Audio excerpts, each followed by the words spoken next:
Australian high commissioner call on করেছেন secretary জেনারেলের উপর এবং দুই দেশের মধ্যে সার্বিক সম্পর্কের বিষয়ে আলোচনা হয়েছে।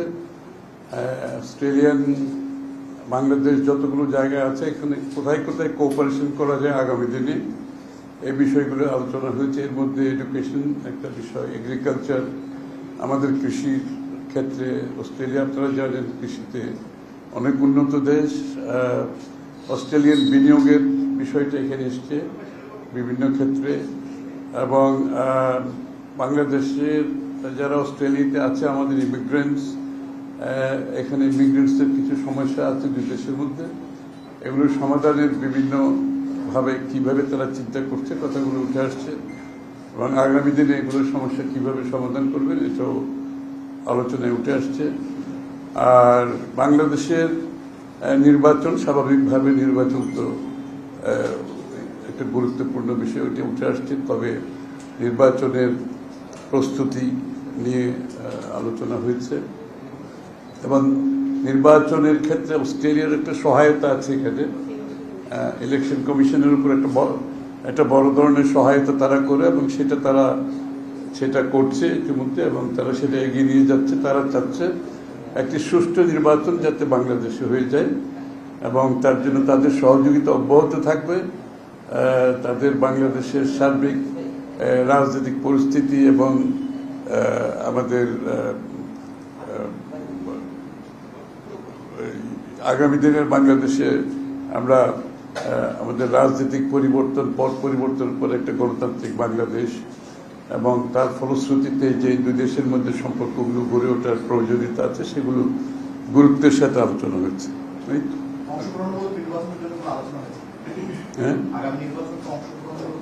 হ্যাঁ, অংশগ্রহণমূলক তো আলোচনা হবেই, স্বাভাবিক।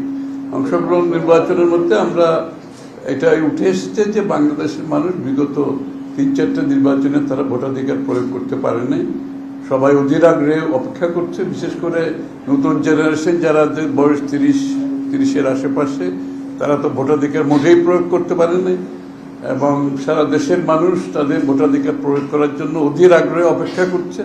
সুতরাং আমরা মনে করছি, ওরাও মনে করছে, সবাই আগামী নির্বাচনে ভোটার টার্ন আউট খুবই ভালো হবে। জনগণ অত্যন্ত উৎসাহের সাথে আগ্রহের সাথে ভোট কেন্দ্রে যাবে, পুরুষ মহিলা সব বয়সের ভোটাররা যাবে এবং একটি ভালো ভোট হবে যার মাধ্যমে একটি সরকার নিরপেক্ষ গ্রহণযোগ্য নির্বাচনের মাধ্যমে নির্বাচিত হবে যেটা গণতন্ত্রের উত্তরণের পক্ষে এগিয়ে নেবে। না, তাদের কোনো সাজেশন নাই। তারা বিএনপির তো সংস্কারের উদ্যোক্তা হচ্ছে বিএনপি, এখন নয়, এটা আগে থেকে, অনেক আগে থেকে বাংলাদেশের সব সংস্কারের উদ্যোক্তা হচ্ছে বিএনপি। সুতরাং এবারও তাই হয়েছে। আমাদের ভিশন 2030 থেকে শুরু করে 27 দফা, 31 দফা এবং এটা জনগণের কাছে নিয়ে যাওয়া এটাকে এবং এটা বাস্তবায়নের জন্য যে একটা জাতীয় সরকার গঠন করা, এগুলো সব আলোচনায় আসছে এবং এটা দ্রুত নির্বাচনের দিকে যাওয়াটাই হচ্ছে দেশের জন্য গুরুত্বপূর্ণ।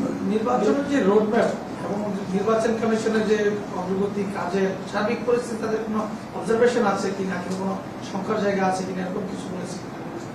না, সংখ্যার জায়গা কিছু না। আমরা একটা জিনিস বুঝতে হবে, বাংলাদেশের নির্বাচন যখনই নিরপেক্ষ সরকারের অধীনে নির্বাচন হয়েছে, এমনি যখনই নির্বাচনের পরিবেশ ভালো ছিল বিগত দিনগুলোতে আগে, আপনারা দেখেছেন এটা কিন্তু রাজনৈতিক দলগুলো সবচেয়ে বেশি কিন্তু এই স্থিতিশীলতা রক্ষা করতে চায় আর ভোটাররা সবচেয়ে বেশি স্থিতিশীলতা রক্ষা করতে চায়।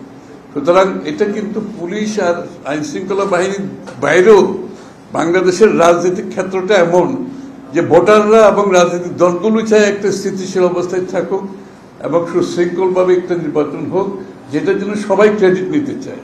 সুতরাং এই জন্য এই বিষয়ে কারো কোনো সংখ্যা থাকার কোনো কারণ নেই।